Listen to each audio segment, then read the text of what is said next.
إن الحمد لله نحمده ونستعينه ونستغفره ونعوذ بالله من شرور أنفسنا وسيئات أعمالنا من يهده الله فلا مضل له ومن يضلل فلا هادي له أشهد أن لا إله إلا الله وحده لا شريك له وأشهد أن محمدا عبده ورسوله يا أيها الذين آمنوا اتقوا الله حق تقاته ولا تموتن إلا وأنتم مسلمون يا أيها الناس اتقوا ربكم الذي خلقكم من نفس واحدة وخلق منها زوجها وبث منهما رجالا كثيرا ونساء واتقوا الله الذي تساءلون به والأرحام إن الله كان عليكم رقيبا يا أيها الذين آمنوا اتقوا الله وقولوا قولا سديدا يصلح لكم أعمالكم ويغفر لكم ذنوبكم ومن يطع الله ورسوله فقد فاز فوزا عظيما أما بعد فإن أصدق الحديث كلام الله وخير الهدي هدي محمد صلى الله عليه وعلى آله وسلم وشر الأمور محدثاتها فإن كل محدثة بدعة وكل بدعة ضلالة وكل ضلالة في النار. أيها المسلمون عباد الله, di antara hal yang pertama-tama diperintahkan oleh Allah Tabaraka wa Ta'ala dan Rasulnya kepada kita adalah keikhlasan.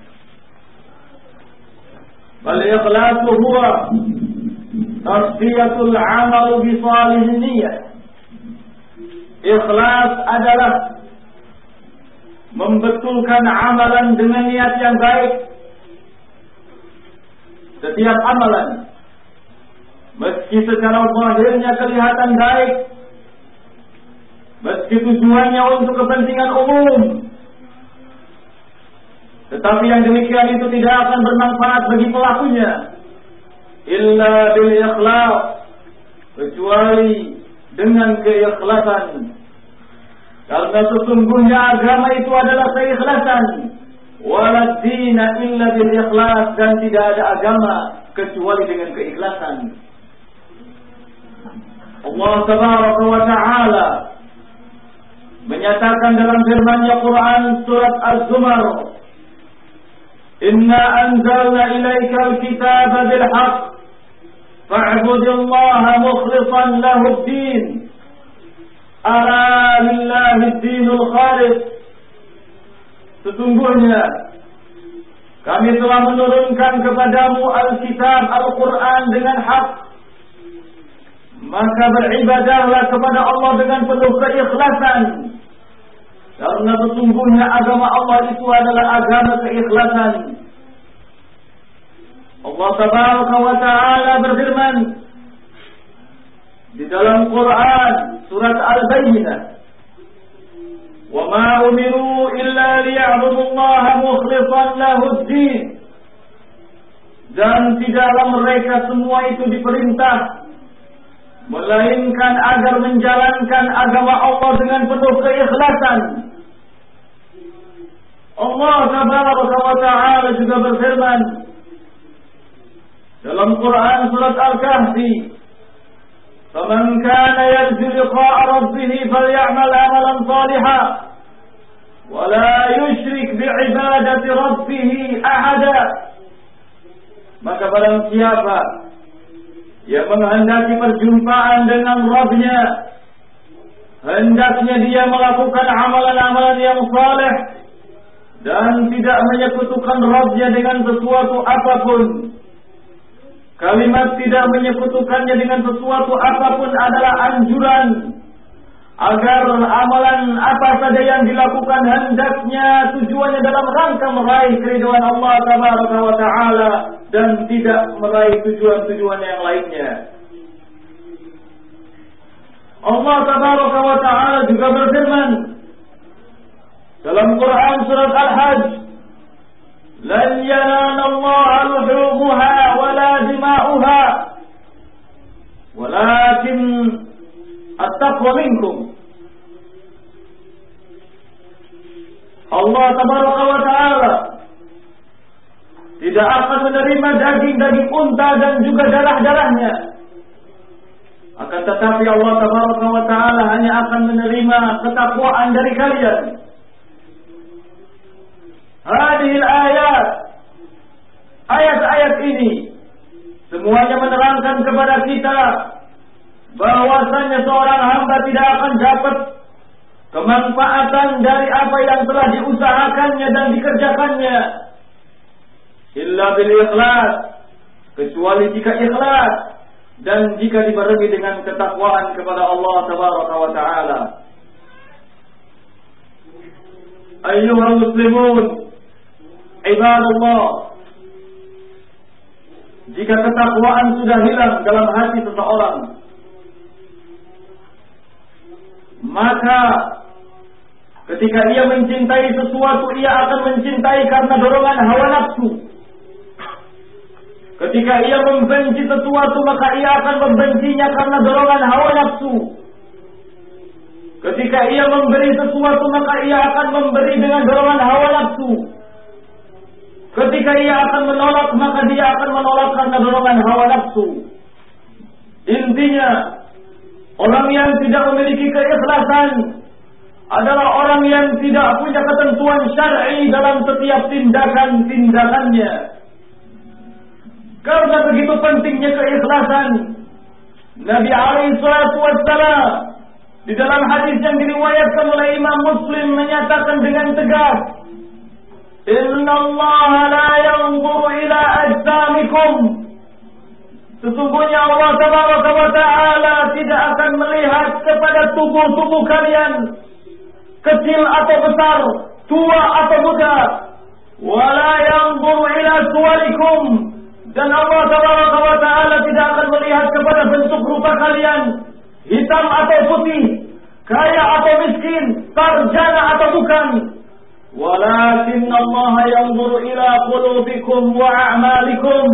Akan tetapi Allah Tabaraka wa Ta'ala akan melihat hati-hati kalian dan amalan-amalan kalian. Ayyuhal muslimun, ibadallah, sesungguhnya orang yang tidak memiliki keikhlasan adalah orang yang paling rentan untuk dimasuki syaitan. Memang benar, syaitan telah berputus asa untuk diibadahi oleh manusia, tetapi sekali-kali syaitan tidak pernah berputus asa untuk merusak pribadi-pribadi manusia dan memecah belah kesatuan di antara mereka. Karena itu Imam Ibnu Qayyim rahimahullah ta'ala menyatakan, "At-tauhid wa tawakkul wal ikhlasu yamna'u minasy syaitan." Tauhid, tawakal dan ikhlas adalah tiga perkara yang dapat menahan masuknya syaitan sehingga tidak bisa untuk memecah belah kesatuan manusia dan merusak pribadi-pribadi mereka. Para ulama menyatakan, la nusrata illa bil ikhlas.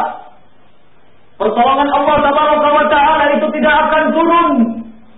Pertolongan Allah Tabaraka wa Ta'ala itu tidak akan datang illa bil ikhlas, kecuali dengan adanya keikhlasan. Wa izzatul ummah, demikian pula kemuliaan umat itu tidak akan dapat dirasakan illa bil ikhlas, kecuali dengan adanya ikhlas. Sungguh Allah Tabaraka wa Ta'ala telah menjadikan keikhlasan adalah satu kekuatan yang paling ampuh bagi kaum muslimin, ketika menghadapi musuh-musuhnya dari kalangan orang-orang kafir.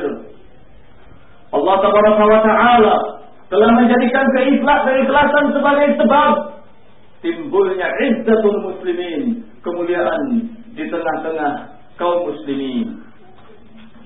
Allah Taala menyatakan dalam firman-Nya, wa'budullaha wa la tusyriku bihi syai'a. Beribadahlah kalian semua kepada Allah dan janganlah kalian menyekutukannya dengan sesuatu apapun. Ayat ini dikomentari oleh Imam Al-Qurtubi rahimahullah. Beliau mengatakan, hadhil ayatu aslun fi khulusil amali lillahi ta'ala. Ayat ini adalah merupakan landasan utama dalam mengikhlaskan seluruh amalan hanya dalam rangka mencapai keriduan Allah tabaraka wa ta'ala. Barakallahu fiikum.